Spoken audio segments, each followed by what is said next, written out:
Hello, thank you very much for buying the Night Flight deck that's end stripped. I'm just going to give a very quick overview. There are more things I can get into, which I'll do in a bit of a more lengthy video, but please feel free to ask me any questions as you go along. Now the first thing is there's a few extra cards that come with the deck. There's a couple of jokers which have not been stripped, but I'll let you know how you can still use them. There's an extra 10 of spades, which as you can see from the back has a bit of a thicker red border. That is so that you can locate it easy from a spread, or just know that you've controlled it correctly when you're using the stripper deck. And there's a double backer.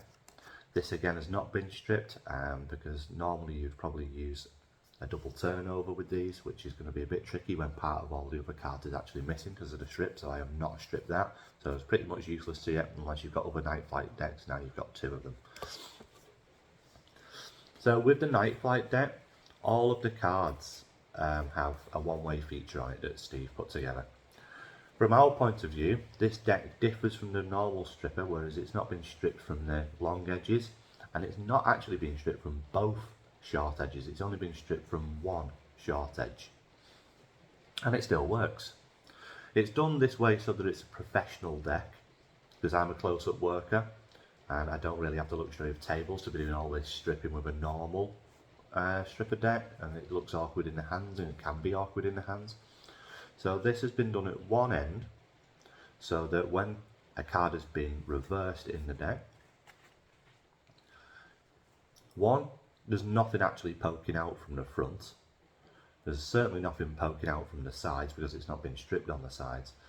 And when handling the deck, it's hard to show here, but your thumb would cover this side, and as you can see, if we get a little bit closer, sorry the camera might not focus, there we go, there it is, just there, that's the card poking out at this end, and when your thumb's covering that, there's literally nothing else that can be seen around the deck. So with a normal stripper deck, sometimes the cards can stick out a little bit like aeroplane wings, and you don't really want that. You can get away with it when working professionally when you're using a better strip deck.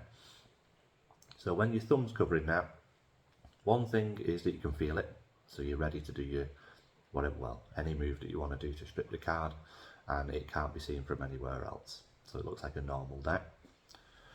Because of the one-way system that Steve's put in, I have cut the deck down the bottom end when the little star here is pointing up to the 1 o'clock position. When a card is being reversed, that star will be pointing in more of an 11 o'clock position. And that allows you to keep control of the situation when you're dealing with a participant. So if they've accidentally reversed it again, then you're going to know about it. So what would normally happen is, let's say a card is chosen.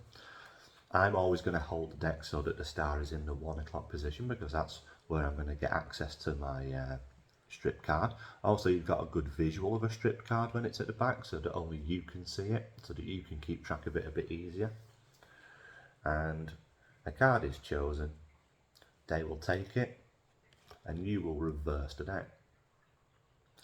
So when this card's coming back, it's hopefully coming back still in the 1 o'clock position, because you've changed everything round so that the cards are now facing you in the 11 o'clock position.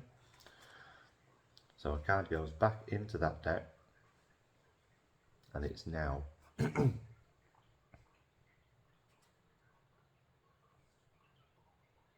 okay, so the normal situation is this. A card is chosen, taken from the deck, you reverse the deck. When they place the card back in, you're going to want to make sure that they are still putting the card back in so that the card is at the 1 o'clock position as you see it coming in. That way you know everything's going to go back in as it should, so you can get a strip. At this point, when they do, the strip's going to be facing them. But right now, we're going to need the deck shuffling anyway. So they can either do that, so they can give the cards an overhand shuffle. And then as the deck comes back, you're just going to casually reverse it back towards yourself, so everything's back in the 1 o'clock position. At this point, the strip is now facing you. If it had come back to you in this situation, the strip is again facing them. And if you're wanting to stay in control of things, and the card is returned to the deck, then it's just a simple matter of making sure that you reverse the deck so that you've got access to the strip. You've always got access to the strip, and you'll always have access to the strip if the rest of the cards are as normal, showing in the 1 o'clock position. And then you've always got access to your strip, and as I say, you've got a very good visual here so that you can always keep track of it. You'll notice that the card is very, very easily stripped out. It's no issue whatsoever, but that's not exactly what you want to be doing in front of your participant. It is something that can be done very easily behind your back if you're doing a routine, perhaps where you're able to track any card at all, and then you can even find it behind your back. However, I use it largely for controlling force cards. Maybe I'll do a routine that's based around being some sort of Steve Forte, you know, an amazing card guy, and I'm able to find the cards through cutting and stripping, and when you cut the deck you're able to track the card as you go along.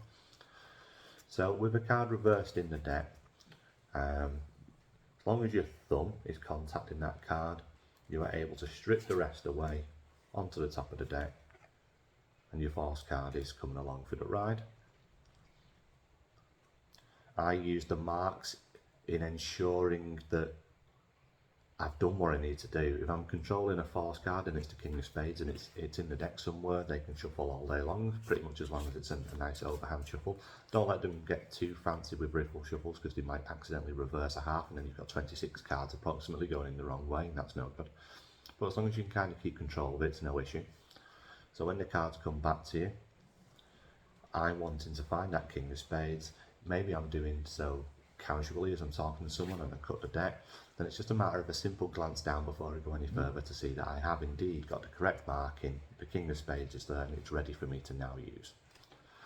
Everybody's human. You can occasionally miss your cut somehow, or maybe you do something a bit extra, or you're just not paying attention. Sometimes cuts can be missed, so it's good to have the backup.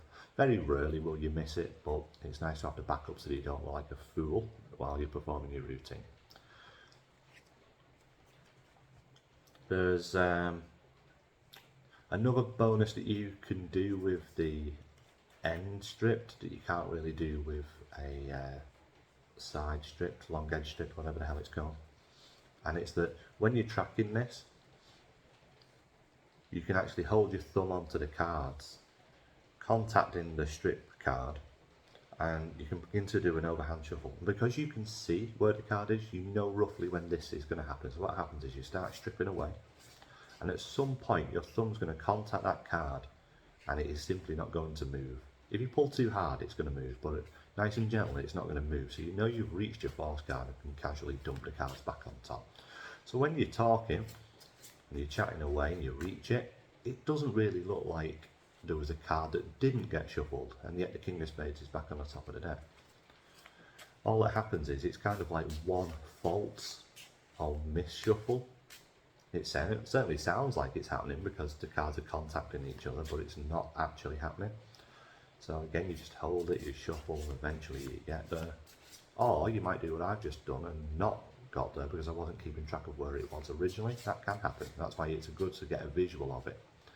So there, the King of Spades now back on top. But do you see how it wasn't a problem? You feel that you've missed it because you've not actually come into contact with the resistance. You've not, I don't mean like that in a military term. No, you've not come into contact with this card, so you know you've missed it. But now we've got it, so it's just a matter of going back through the cards, and there's nothing wrong with literally looking like you're overhand shuffling a deck of cards and then doing it again. So you could do that all the way along. Now it is very easy if you're not looking at where that card is to actually miss it during the shuffle. But that's why the visual of the card being there is a good thing, because you literally get to see where it is, so you know when to expect the resistance. So right now I've glanced down and I know that my force card's down here, so I'm not expecting any resistance until I get right towards the bottom of that deck, so I can be a bit more cautious about it. There it is, and the card's there. So that's pretty much the overview of the Night Flight deck. As it is, I'm going to do a longer video explaining a couple of more things, but right now that's enough to kind of get you started. It can track more than one card. You can track a few cards, 4 cards to 4 aces, for example. Just get used to any sort of cutting motions that you may have, it's more in this kind of two-finger grip, stripping other cards apart and then placing on top. You can do that as you cut to a table. A bit hard to get on this video, but you can cut some cards off to the side, the other cards on top.